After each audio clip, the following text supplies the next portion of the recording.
Le métro, je le considère un peu comme un chez moi. J'ai un amour avec le lieu, le support, la RATP. J'ai pas du tout de haine envers la RATP, même si je suis en combat, en procédure. C'est plus sur des aspects techniques. C'est pas sur. Voilà. Je les remercie de m'avoir mis sous la main des supports fantastiques.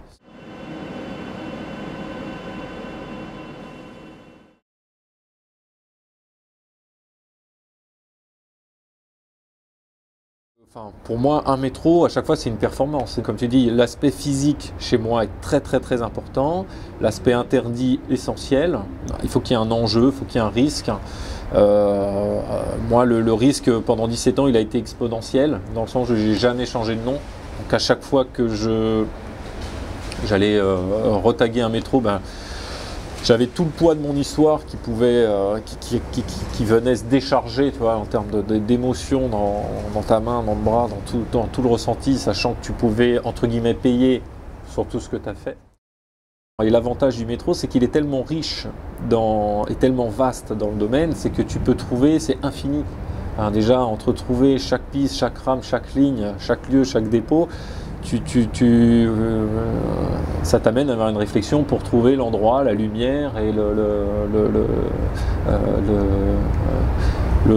lieu qui va réunir tout ce qu'il faut pour que tu puisses peindre dans les conditions qui vont procurer des sensations.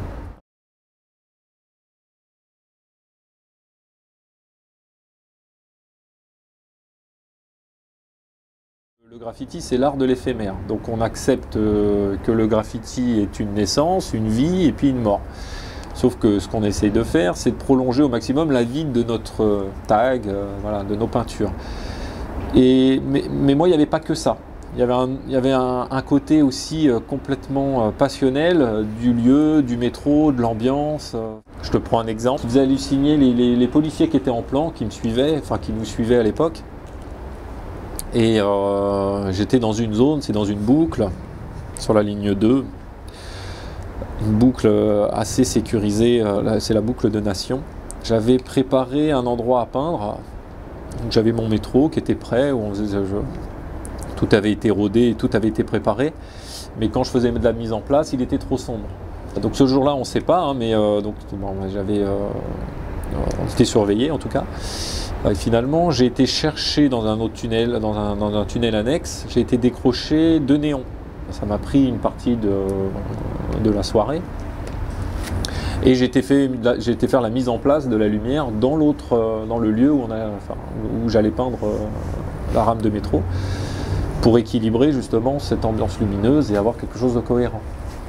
Donc voilà, ça c'est un exemple. Bon. Je pense qu'il est plutôt original parce qu'il n'y en a pas 50 000 qui vont s'amuser à déplacer des néons ou dériver l'électricité pour avoir à peu près ce qu'ils veulent. Mais moi, c'est important parce qu'à la fin, je ne cherche pas la circulation du train. Je ne serai pas là, je serai au boulot quand il va circuler. Le truc important, ça va être de prendre une photo qui représentera bien les lieux, le moment du lieu et toute l'histoire. Et quand moi, je regarde la photo, il n'y a que moi qui le sais, mais les 2 néons qui en plus, qui sont un peu plus bas que les autres ou qui tiennent, hop, voilà, je sais que c'est moi qui les ai mis, mais que ça a contribué à l'ensemble justement de la peinture et d'avoir quelque chose de sympa.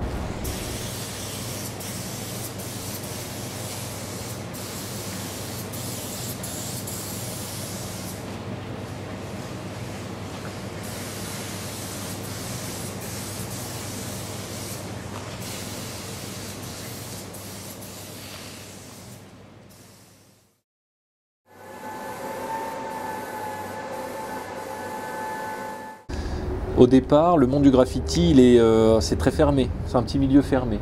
La reconnaissance du public, on n'en a rien à foutre. Hein, je le dis clairement, même aujourd'hui, ça plaît, tant mieux, ça plaît pas, tant pis, mais c'est pas le but recherché, c'est pas de plaire. Par contre, l'important, c'est plutôt d'avoir la reconnaissance de ses pairs ou la reconnaissance du milieu. Au niveau du public, moi, ce que j'aimais bien, c'était de rester donc incognito, c'est-à-dire que l'important, c'est pas moi, je véhicule, c'est l'image de mon tag, c'est l'image et la calligraphie du mot asile. Et très tôt, ce que je trouvais intéressant, c'était qu'il soit difficile à lire ou pas lisible. Donc ça met quand même une barrière entre le grand public et le monde du tag. Ceux qui voulaient vraiment comprendre, il fallait qu'ils soient curieux, il fallait qu'ils se démerdent pour essayer de décoder. Donc c'était pas accessible facilement. Le seul accès qu'ils avaient, c'est quand ils se prenaient des trains dans la tête, et là tu as le choc visuel et tu imposes la publicité. J'ai travaillé toute la calligraphie pour en faire un espèce de logotype. C'est pour ça que je n'ai pas voulu décliner à l'infini plein de styles du Moasil. J'aurais pu avoir 10 000 A, 10 000 Z, 10 000 Y, enfin plusieurs calligraphies possibles, ce qui était aussi une tendance et puis une règle du milieu qui pouvait, sur laquelle on pouvait avoir une reconnaissance en disant tel ou tel tagueur a un super style, peut varier, etc. Donc là, moi, j'ai vraiment pas pris ce parti pris. C'était plutôt, voilà, je reste. J'essaye de faire ma calligraphie, déjà j'y arrive pas, donc il va me falloir du temps et des années pour la trouver, mais en tout cas je reste là-dedans. Et puis en même temps, aux yeux du grand public, j'aimais bien la notion de se dire, lui, il a déjà vu ça, il sait pas ce que c'est une forme, c'est quoi, bon, ça a l'air d'être quand même un graffiti, mais bam, il la voit, et voilà, ça fait sa démarche, ça imprègne son cerveau. Personne ne monte dans le train pied, je répète, personne ne monte dans le train pied. Prochain départ, côté mur. Prochain départ, côté mur, merci.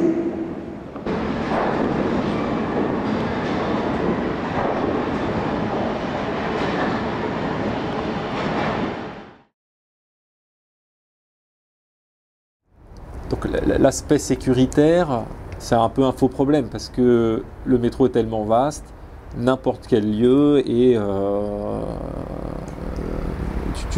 rien n'est inviolable, tu peux toujours réussir. Après, c'est le temps que tu vas y passer. Mais ta question, elle est quand même intéressante parce que j'avais remarqué qu'en fin de carrière, on va dire, avant mon arrestation, mon rapport s'était inversé. Au début, quand tu commences, tu cherches à faire du quantitatif. Quantitatif. C'est très très bien, donc tu n'as pas tout ce truc-là, tu ne te prends pas trop la tête et t'envoies. Donc, que dans mon cas, en 2006-2007, bon, certes, il y avait un peu de la quantité, mais j'étais pas là à compter le nombre de trains que j'avais fait ou le truc, c'était plus ça le problème. C'était plutôt me dire, je vise une zone ou un lieu ou une ligne que j'ai envie de faire et je me donne le moyen de réussir. Donc pour ça, ça peut nécessiter le temps qu'il faut pour aller comprendre le système de sécurité ou pour aller rôder. C'est toujours le même principe, qui fait la sécurité, en combien de temps ça arrive, les rondes, les barres infrarouges, les détecteurs, les caméras, enfin tout ce maillage-là, de voir un petit peu comment ça fonctionne. Ça s'intègre tout ça dans l'œuvre.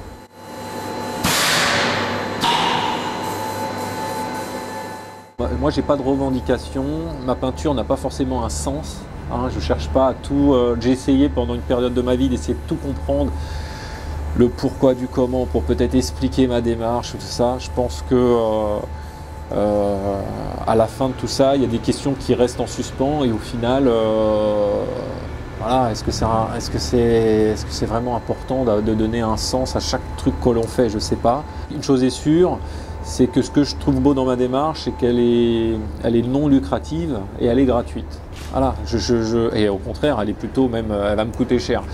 Ça, c'est ce qui est beau dans l'essence du truc, c'est la base du graffiti, c'est ça.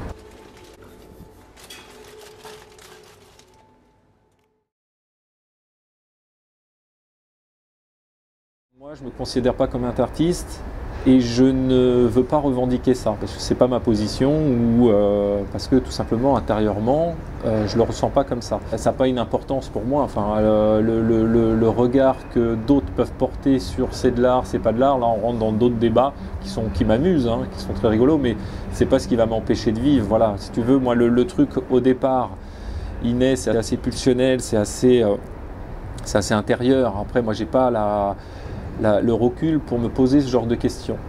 Voilà. Volontairement, ça me fait chier.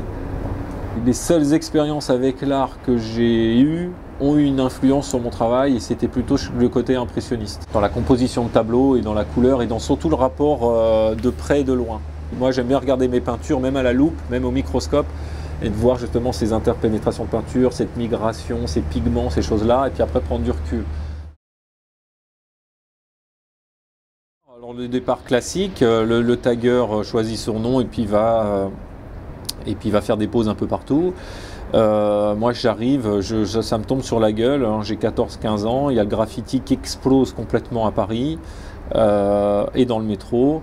Je tombe amoureux et je veux absolument comprendre un petit peu ce qui se passe derrière tout ça. Et je fais mon premier métro en 90 et là c'est le choc. Le contact du métro, l'ambiance, la sensation et le ressenti, la peur, le stress, enfin tout cet ensemble-là me donne une énergie, me donne une sensation tellement puissante que je me dis faut que je poursuive là-dedans, il faut que je fasse quelque chose. Et je commence à taguer comme tout le monde en faisant du tag un peu partout. Mon rapport à l'exclusivité de la rame m'impose de créer le style, ce qu'on appellera après par la suite le style punition, parce que le point le plus gênant pour moi, c'était quand mes tags étaient noyés avec d'autres tags, et finalement, comme je débutais, je taguais pas du tout bien, j'étais noyé dans la masse et mon tag ne sortait pas. J'ai engagé une espèce de stratégie publicitaire en me disant, déjà il faut que j'arrive absolument à trouver un tag qui s'enseigne bien et surtout un lettrage, une calligraphie qui se compose et qui se structure et qui se tienne. Et en même temps, je ne veux pas que les autres me polluent. Donc ce que j'ai fait, j'ai orienté mon énergie à faire des premières classes au lieu de faire par exemple tout un métro. Je préférais prendre un wagon et le remplir de bout en bout. Donc là je trouvais une originalité, j'avais un nom qui collait un peu à ma démarche parce qu'on me prenait pour un fou, puis en plus je taguais Asile, donc je cultivais ce principe-là. Pour l'époque, ça a pas mal choqué et ça a marqué un peu les esprits.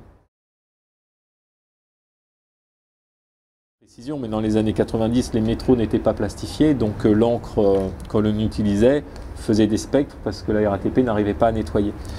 Et ça, pour moi, c'est l'apogée du graffiti. Les trains tournaient, n'étaient pas nettoyés ou mal nettoyés, et donc ton tag restait des semaines, des mois, et du coup, tu avais une visibilité, une publicité sur Paris énorme. Hein. Pas besoin de photos, pas besoin, voilà, c'était pas du tout cette culture-là, il n'y avait pas Internet, il n'y avait pas tous ces médias. Hein, et moi, je suis resté ça. Je suis resté très, très, très nostalgique de ça. Et même fin des années 90, quand je continuais à taguer, du coup, je gardais les mêmes encres. Alors je savais que pertinemment que ça servait à rien, parce qu'un coup de chiffon, un coup de pulvérisateur, tu avais tout qui s'effaçait. Mais par contre, le baran et l'encre avait ceci d'intéressant pour moi, c'est que le support était très lisse, ça glissait, ça coulait beaucoup, je jouais beaucoup sur la coulure, et c'était très agréable, j'avais un toucher comme ça. Et je découvre une fois, en ramenant plusieurs couleurs de baran, d'encre, je faisais mes encres moi-même, mes pigments. Et du coup, le premier trait d'évolution, c'est quand les encres ont commencé à se mixer entre elles et que je voyais que ça pouvait faire des couleurs intéressantes et des interpénétrations de matière, des choses comme ça. Et il fallait toujours que j'en fasse plus, en fait, comme une accumulation, comme une surcharge. Donc je suis passé de la punition à la saturation. Je ne me suis jamais orienté vers le graphe ou le figuratif. Par contre, dans la vie de tous les jours, il m'arrive de dessiner et là j'étais sur une période où la notion de l'autoportrait m'intéressait et surtout la notion de l'autoportrait et du risque. Donc là je devais être dans les années fin 80, ça doit être 97, 98.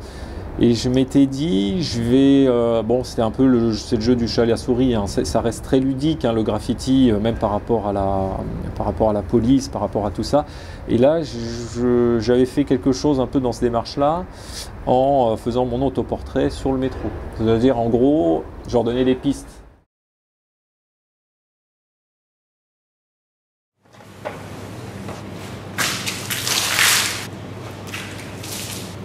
Vers 2006-2007, c'est là où j'ai intégré la projection peinture, qui m'a beaucoup aidé parce qu'elle remettait tout en cause dans mes compositions de peinture, dans le sens où dès que je commençais à projeter, il y avait un risque énorme de ne pas projeter comme tu veux.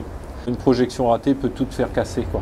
Il y a un côté aussi risqué, le fait de peindre, mais il y a aussi le risqué dans la peinture en soi. Ça m'a permis surtout de dynamiser beaucoup mes peintures. Ça j'aimais bien, d'avoir un côté un peu plus agressif, vraiment un truc de pêche avec une espèce de choc visuel beaucoup plus présent. J'ai pu jouer encore avec la coulure à outrance, mélanger les matières encore plus, et ça m'a permis aussi de changer un petit peu d'échelle. On a tous une espèce d'échelle avec une limite physique. Moi je suis pas adepte de faire du wool métro, du wall car ou des trucs comme ça. Je fais pas de remplissage, donc moi c'est très fatigant. Il y a un côté physique dans la peinture, et le fait de faire des projections, ça m'a permis aussi de faire des aplats de peinture et d'avoir des zones déjà plus facilement remplies que d'y aller simplement au trait et au fat. Ça, c'est 3h30 de boulot. Enfin, ça ne me représente pas. C'est des essais parce que de temps en temps, je vais dans la performance, mais c'est un train où à la fin, je ne peux plus appuyer sur la bombe, quoi. Je ne peux plus. Physiquement, je ne peux plus. Alors, j'aime bien ce côté-là parce que y a un côté physiologique hein, dans la peinture, un côté psychologique aussi, mais le côté physiologique, il est important. Et donc, si tu résumes, donc tu fais punition, saturation, superposition et après projection. Voilà les grandes lignes, sachant que la première c'était 90, fin 90, elles ont presque des tranches de 10 ans, et la dernière c'était la plus importante, et c'est là où je me fais arrêter juste dans mon élan le plus créateur. C'est là où j'avais des idées toutes les semaines, quoi. Donc je tentais même dans la projection, au début je projetais très léger, je projetais avec du fil, des filaments, donc ça faisait des styles lacération, ça faisait des trucs. Alors sur l'instant je trouvais ça super, je regardais mes tableaux et je regardais mes compositions un mois après, je trouvais que c'était de la merde, ça allait pas. Donc je recomposais avec plus sévère ou avec voilà, ou après avec des trucs plus risqués. Ça veut pas dire que les peintures étaient réussies, j'ai fait beaucoup de merde, mais si sur t'as une peinture sur 3 qui fonctionne, c'est déjà bien. Donc j'étais vraiment dans un élan d'une recherche perpétuelle en 2007, date où on m'a coupé la main.